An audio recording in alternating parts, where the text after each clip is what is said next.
आज का विषय है सकारात्मक ऊर्जा। जगत के सभी कार्य ऊर्जा द्वारा ही फलीभूत होते हैं। हालांकि यह ऊर्जा सकारात्मक एवं नकारात्मक दोनों रूपों में विद्यमान होती है, जिसकी कसौटी परिणामों की उत्कृष्टता पर निर्भर करती है। यदि ऊर्जा व्यक्ति को मानसिक शांति का अनुभव कराने के साथ साथ सभी के कल्याण की कामना करती है, तो ऐसी ऊर्जा सकारात्मक मानी जाती है। इसका परिणाम सदैव सुखद होता है। ठीक इसके विपरीत यदि विध्वंस एवं विनाश पर टिकी हुई ऊर्जा की बात हो, जो मात्रात्मक रूप से अधिक होने के बावजूद नकारात्मक प्रभावों को ही प्रदर्शित करे, वहाँ पर हम नकारात्मक ऊर्जा की बात करते हैं।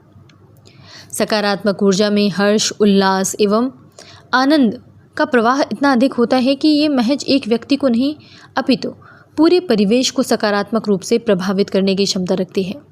वहीं दूसरी ओर यदि हम क्रोध की बात करें तो क्रोध में अपार ऊर्जा होती है, लेकिन यह ऊर्जा इतनी नकारात्मक होती है कि यह हमारी शक्ति को ही विवेक शून्य कर देती है।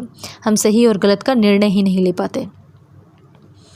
ऊर्जा के रूप सदैव परिणामों पर निर्भर नहीं करते, बल्कि परिणामों के प्रति हमारी जो अभिवृत्तियां हैं, हमारा उनको देखने का जो दृष्टिकोण है, उस पर भी निर्भर करता है। मनुष्य अपने अंदर नकारात्मक भावों को नष्ट करके भी सकारात्मक ऊर्जा का संचयन कर सकता है, लेकिन उसे ये सीखना होगा कि वो किस प्रकार से अपने नकारात्मक भावों को समझे और उस पर कार्य करे। वह अपने भीतर के अहंकार, द्वेष और प्रतिशोध के भाव को नष्ट करके अपने जीवन में शांति का अनुभव कर सकता है। यह कला वो सीख सकता है। अहंकार की समाप्ति न केवल एक सहज और शांतिपूर्ण जीवन का मार्ग प्रशस्त करेगी, बल्कि यह मार्ग अन्य लोगों के लिए भी प्रेरणा का स्रोत बनेगा। इसी प्रकार जब व्यक्ति दुर्व्यवहार को जैसे झेलता है ना, तो उसके मन में प्रतिशोध की भावना आती है। वो प्रतिशोध लेना चाहता है, और ऐसा होना मानव की कहीं ना कहीं सहज प्रवृत्ति है।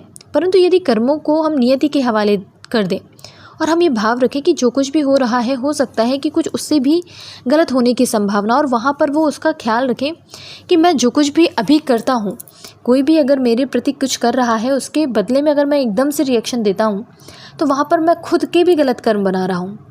और उन कर्मों का यदि वो ध्यान रखे, तो मनुष्य स्वयं को एक प्रकार की आंतरिक ज्वाला से बचा ले जाता है, या ये कहिए कि एक प्रकार की अचानक से उठने वाली नकारात्मकता और नकारात्मक विचार से वो स्वयं को बचा ले जाता है। और इस प्रकार से वो कहीं ना कहीं अपने जीवन में सकारात्मक ऊर्जा का संचय कर सकता है। तो यह अब सोचने का विषय है कि हम किन किन तरीक़ों से अपने जीवन में उस ऊर्जा का संचयन कर सकते हैं और नकारात्मक ऊर्जा का विनाश कर सकते हैं।